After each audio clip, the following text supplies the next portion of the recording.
परिचय के मोहताज नहीं है, इनका सिर्फ नाम काफी है।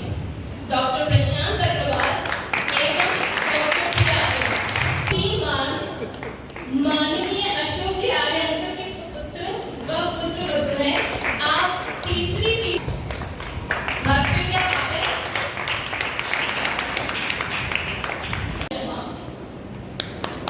और बीच में मुझे ये बताना कि आर्य समाज में जितनी Arya Samaj NCC youth team जो है पहली पीढ़ी नहीं आई, ये अभी थोड़ी देर पहले आपने हमारे आचार्य सोमदेव जी से जो उनके आप जोरदार तालियों से स्वागत करके सृजन हो रहा है, इसलिए प्रफुल्ल मन से इन सब बच्चों को आशीर्वाद दीजिए। ये बोलने में रहेगा, मैं पहनाने में इसके आदेश को पालन करने में रहेगा। सबसे पहले श्रीमती जी का जो है पहनाते हैं।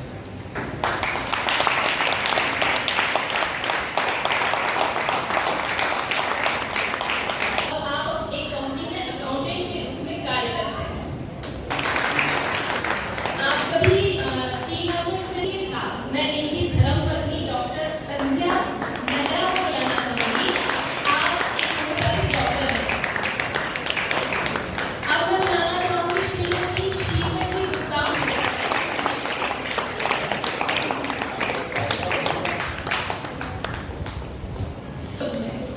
आप भी तीसरी पीढ़ी से हैं। आपके नाना ससुर श्री राम गंगाधर जी आर्य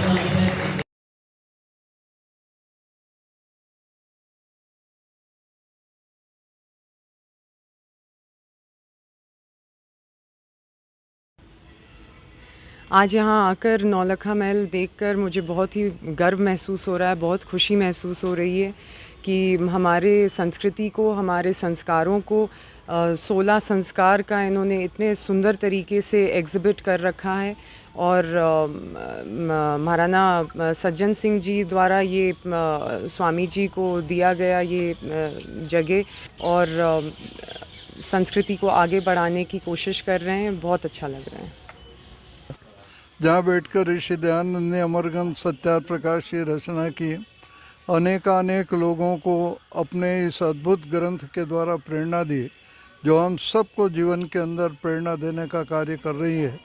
और यहाँ पर आने वाला हर व्यक्ति जीवन के अंदर जो है सत्कर्मों में निरंतर लगा रहता है, लगा रहेगा।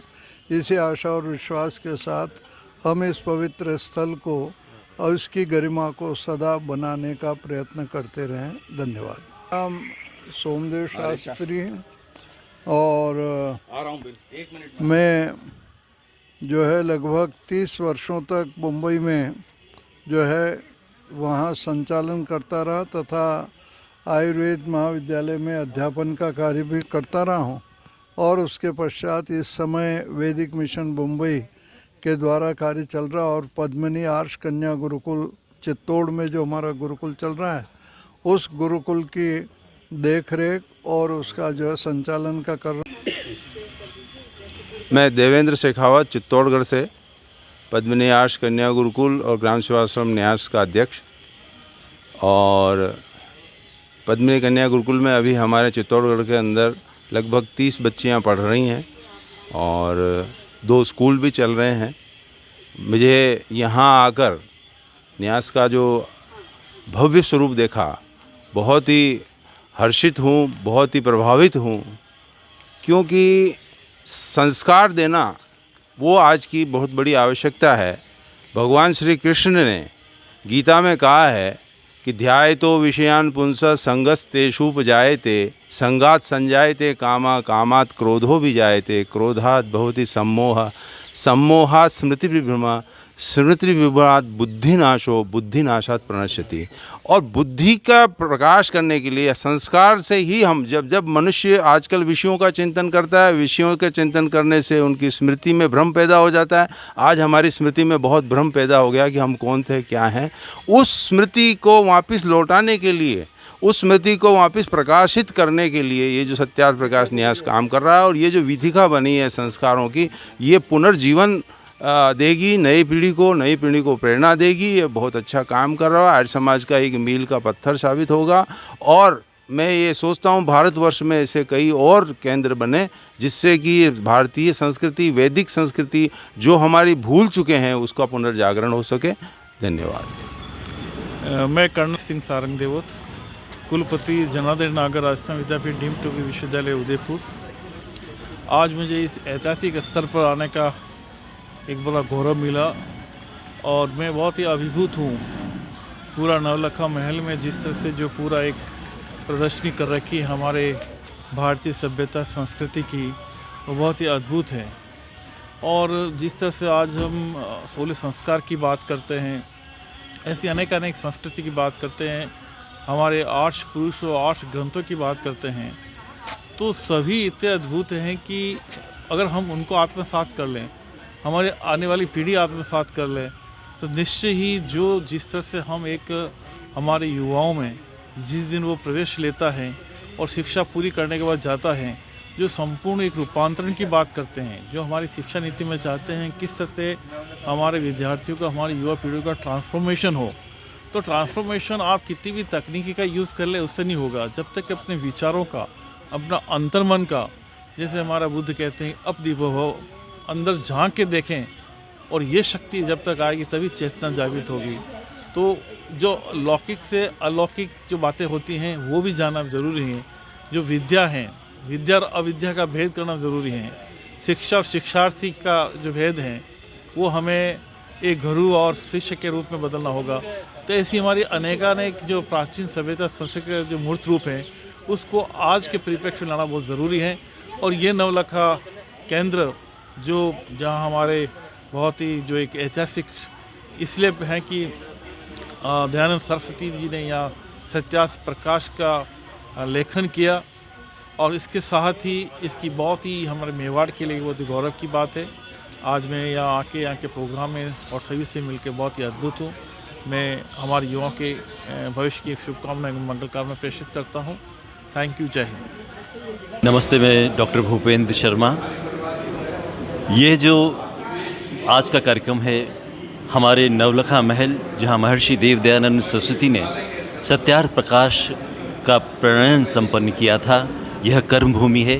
यहाँ उसी परंपरा को आगे चलाते हुए 1992 में जो यह गुलाबबाग का नवलखा महल सत्यार्थ प्रकाश न्यास को सुपुर्द हुआ, वो हुआ स्वामी तत्वबोध जी, जो उस समय हनुमान प्रसाद जी चौधरी के नाम से जाने जाते थे, जिन्होंने अपने संपूर्ण जीवन को आहत किया, तन मन धन से इस नवलखा महल को एक नया स्वरूप यहाँ पर प्रदान किया गया है।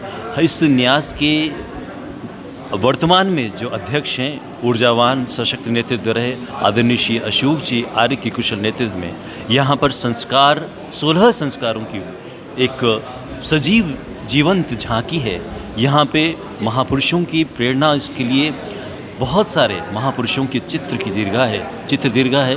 इस स्थान पर आज जो ये कार्यक्रम हुआ स्वामी तत्वबोध स्मृति दिवस के रूप में हुआ, जिसमें कि हमने एक श्रद्धांजलि के स्वरूप एक नवीन संकल्प लिया कि वैदिक संस्कृति का आर्य समाज के माध्यम से हम किण्वंतो विश्वार्य, पूरे विश्व को आर्य बनाने के लिए एकजुट होकर, संकल्पबद्ध होकर आगे कार्य करेंगे। बहुत धन्यवाद। मेरा नाम एडवोकेट ऋचा पीयूष है।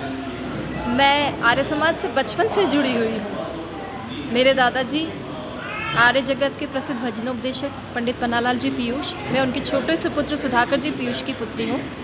बचपन से हमने आर्य समाज के नियमों पे चलना सीखा है, और आज की युवा पीढ़ी को जब हम देखते हैं कि आर्य समाज के नियम संस्कारों की जब बात करते हैं तो कहीं ना कहीं थोड़ी छिन्न होती जा रही है। जब हम आर्य समाज से जुड़े हैं तो हम चाहेंगे कि जो युवा है, आज का युवा, जो आज की जो मॉडर्न टेक्नोलॉजी को जब हम जिस तरीके से यूज़ कर रहे हैं, हम लोग काफ़ी देखते हैं सोशल मीडिया पे काफ़ी वीडियोस आते हैं, मैसेजेस आते हैं, तो क्यों ना ऐसे मैसेज फॉरवर्ड किए जाए, क्यों ना ऐसी बातें फॉरवर्ड की जाए कि जिससे आर्य समाज या हमारे वैदिक संस्कृति को लोगों तक पहुँचाया जाए।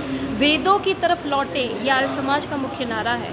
तो मैं यही चाहूँगी कि हम सब करें, जो समय की डिमांड है, आज जो समय चाहता है वो सब करें, लेकिन संस्कृति ना भूलें। हम अपनी जड़ों से जुड़े रहें, रूट्स को ना छोड़ें। और एनएमसीसी यूथ भविष्य में भी बहुत ऐसे कार्य करना चाहेगी जिससे हम यूथ को इसमें जोड़ें।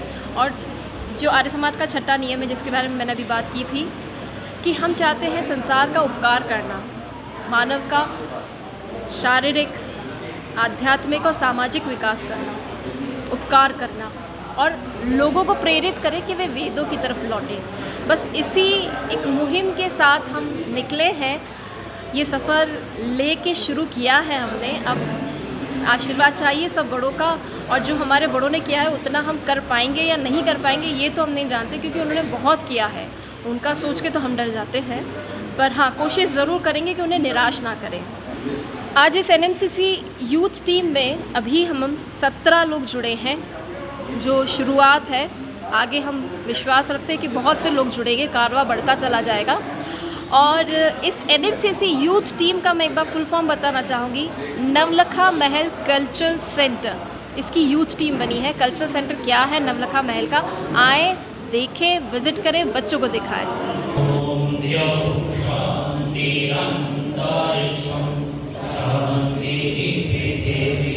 शांति